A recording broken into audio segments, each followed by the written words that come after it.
Patty, why is it important to look for life elsewhere? So what a great, profound question it is that we've had for generations, for centuries. Are we alone? You know, we have records of ancient philosophers trying to answer this question, just using their minds and what they could see with their eyes and no instruments. And it's been such an amazing journey to be able to put more and more science to bear on answering that question. So over thousands of years, our technology has gotten better. We have telescopes now. We have telescopes in space now. And we're learning more and more about our actual physical universe and being able to answer this question using real data. So here we are in a position to actually answer the question, are we alone, and be able to get a scientific answer that, if it can't answer the question completely, can get us a few steps further along answering it scientifically. I think it's a really exciting time to be a scientist. So we're looking back at a successful Kepler mission. What do you think in this grand arch of history will be the legacy of Kepler for answering this question? So we've always looked out at the stars, right? I mean, it's a very common experience to take your children out, or your relatives or your friends. You look up, you look at the stars, you talk about what you see, the Milky Way, the constellations. We're always talking about the stars, and we're wondering if there could be planets around those stars. Now, for the first generation in history, we actually know the answer. Yes, there are planets. Planets are everywhere. I think the fact that Kepler was able to help us answer this question with such a plentiful answer of yes, yes, and yes is extremely exciting and really tantalizing. We're in a great position to take the next step and now say, what are these planets like as places?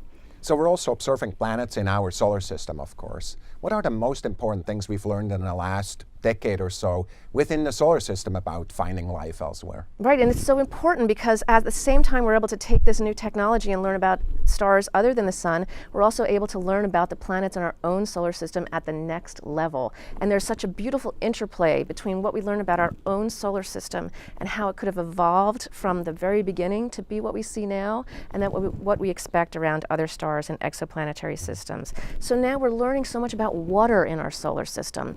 The fact that we're seeing those big moons around the gas giants, Jupiter and Saturn. They have many, many moons in their systems, and some of those moons have a tremendous amount of water, ice on the surface and probably liquid water below that. We have beautiful evidence of plumes coming out. Some of these moons have more water on their surface than the Earth. And we're so convinced, I mean, we only have our own planet to look at, but we're so convinced that life really needed water. Water was essential to the development of life here on this planet. We're going to be able to ask the next question about whether water in a place tells you that there could be life there, whether it's bacteria, by just interrogating these bodies in our own solar system, those large water-rich moons around Jupiter and Saturn. And we'll be able to use the answers to those questions to then further inform what we're expecting to see around small planets around other stars. Suppose we find life elsewhere. What are the kind of paradigms that we may question that we currently strongly believe in about life? We may not be looking in the right place right now because we're using only what we know about this one place where life exists. So we may be very surprised by the first biosignatures that we see. They may be very different from what we were expecting, and then we're going to have to put our pictures together to try to come up with this larger view of how life starts, what are the conditions that are needed, and how does it evolve. But one thing is sure, every time we take more data, we are more and more convinced that, you know, what we're basing this on, that the laws of physics are the same everywhere, the laws of chemistry are the same everywhere, the laws of biology should be the same everywhere. So we don't know what we're going to find, but we should expect to find something, and we should expect for that to really expand our understanding. So yeah, the search for life is really about interrogating nature in a totally new way, kind of at the interface of physics and chemistry to biology. Any last comments about Kepler? I'm just so proud of the team. You know, it took many, many iterations of the idea to really have a reality, the reality of Kepler.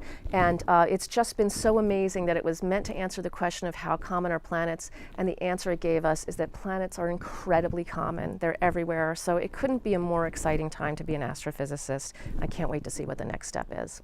I really want to say, congratulations to the Kepler team and the science community that got so much science out of these amazing data. It's just a journey that we can only imagine right now, but a journey that's very much worth going through and really exploring the universe in a totally new way. Thanks, Patty. Thanks to everybody.